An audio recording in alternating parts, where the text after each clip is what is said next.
नमस्कार बंधुरा chef by पैशने आपनादेर सकलके स्वागत। आज के आमी निये एसेछि आमार परिवारेर एकटा प्रिय माछ, अनेकेरই प्रिय एटा। देखुन एखाने कालो हलुद टैंगरा सब समय किन्तु बाजारे ओठे ना, माझे मध्य ओठे। और आमार हाजब्यान्ड बाजारे गेले जोदि एई माछ पाय एकदम किछु ना भेबेई निये चले आसे।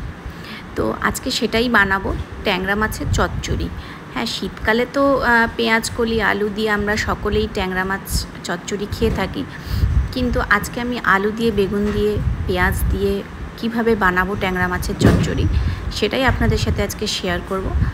ताहले चलुन देखे निই। तो टैंगरा माछगुलोके भालो करे धुए आमी लबण हलुद माखिए 5 থেকে 10 मिनट किन्तु रेखे देब। और एक कड़ाईते अन्यदिके किन्तु तेल गरम होते बसिए देब। तेलटा किन्तु भालो करे गरम करे निते हबे। मोटामुटी एखाने आमी 4 टेबिल स्पून मतन सर्षेर तेल निয়েছি। तेलटा भालो करे गरम करे जखन धोया ओठा बंध हो जाबे तखनই किन्तु माछगुलो छाड़ते हबे, ना होले किन्तु छिटे आसबे।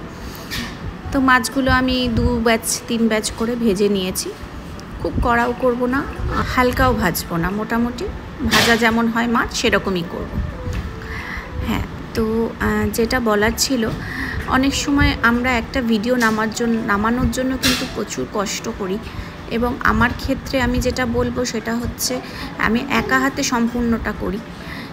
সেখানে দাঁড়িয়ে অনেকের আমার ভিডিও ভালো লাগে, অনেকের মন্দও লাগতে পারে, কিন্তু সোশ্যাল মিডিয়ায় এসে দয়া করে আপনারা প্লিজ নেগেটিভ কমেন্ট করবেন না, যাতে যে বানাচ্ছে তার উৎসাহটা কমে যায়।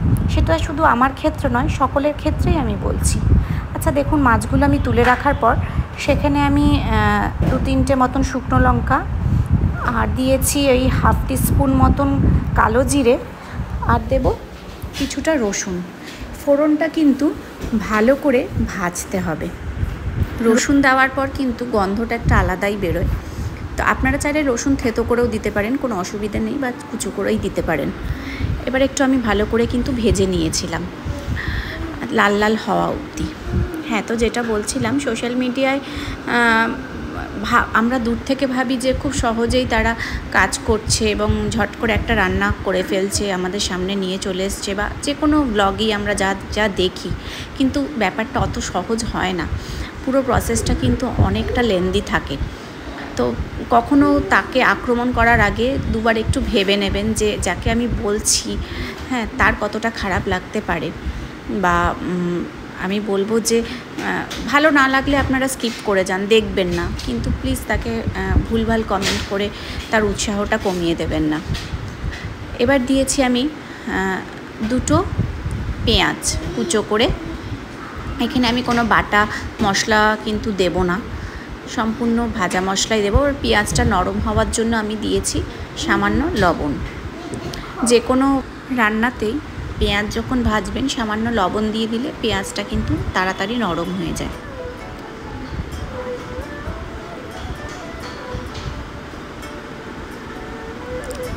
দেখুন, আমার পেঁয়াজটা কিন্তু বেশ বাদামি রং হয়ে গেছে, মানে ভাজা ভাজা হয়ে গেছে।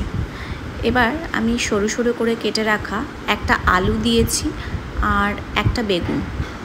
এর ওপরেই কিন্তু রান্নাটা হবে, বেশি কোনো মশলা আমি দেব না। আর ভীষণ সামান্য তেলে আমি চচ্চড়িটা বানিয়েছি। আর আমার রান্না কিন্তু সব সময় অল্প তেলেই হয়ে থাকে, এবং যারা মনে করেন যে অল্প তেলে রান্না ভালো হয় না, বিশ্বাস করুন অল্প তেলে খুব সুন্দর রান্না করা যায়। তবে হ্যাঁ, একটু সময় লাগে, কারণ সেটাকে আমরা ঢেকে ঢেকে করি, তাই জন্য হয়তো সময় একটু বেশি লাগে, কিন্তু স্বাস্থ্যের জন্যও ভালো আর খেতেও ভালো হয়। এমন নয় যে তেল অল্প মানে হচ্ছে খেতে খারাপ হবে। যেটা দিয়েছি সেটা হচ্ছে হাফ টিস্পুন মতন হলুদ গুঁড়ো আর সামান্য জিরে গুঁড়ো, সেটা হাফ টিস্পুন মতনই জিরে গুঁড়ো দিয়েছি। এবার ভালো করে নেড়ে চেড়ে নেব।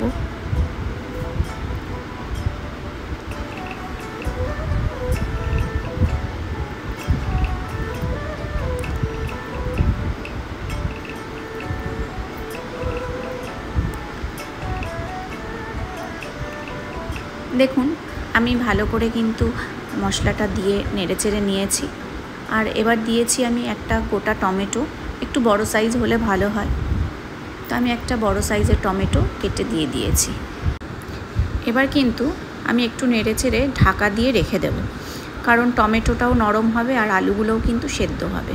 দেখুন ঢাকা খোলার পর একদম আলুও সেদ্ধ হয়ে গেছে আর টমেটোগুলোও কিন্তু পুরো গলে গেছে। আপনারা টমেটো কেটে না দিতে পারলে পেস্ট করেও দিতে পারেন, তবে যেহেতু এটা চচ্চড়ি তার জন্য কেটে দিলেও কোনো অসুবিধে নেই।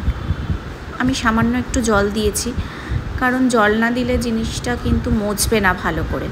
তো আপনারা সামান্য একটু জল দিয়ে একটু মজিয়ে নেবেন। তারপরে দিয়েছি ভেজে রাখা ট্যাংরা মাছগুলো। জল এই জন্যই দেওয়া, না হলে ট্যাংরা মাছের ভেতরে যে রসকস সেটা কিন্তু একদমই ঢুকবে না, একদম রুঠো ব্যাপারটা চলে আসবে। তো একটু জল দিলে ট্যাংরা মাছের ভেতরে মানে মশলাটাও ভালো করে ঢোকে আর খেতেও কিন্তু জুসি জুসি হয়। তো এবার ভালো করে একটু নেড়ে চেড়ে নেব।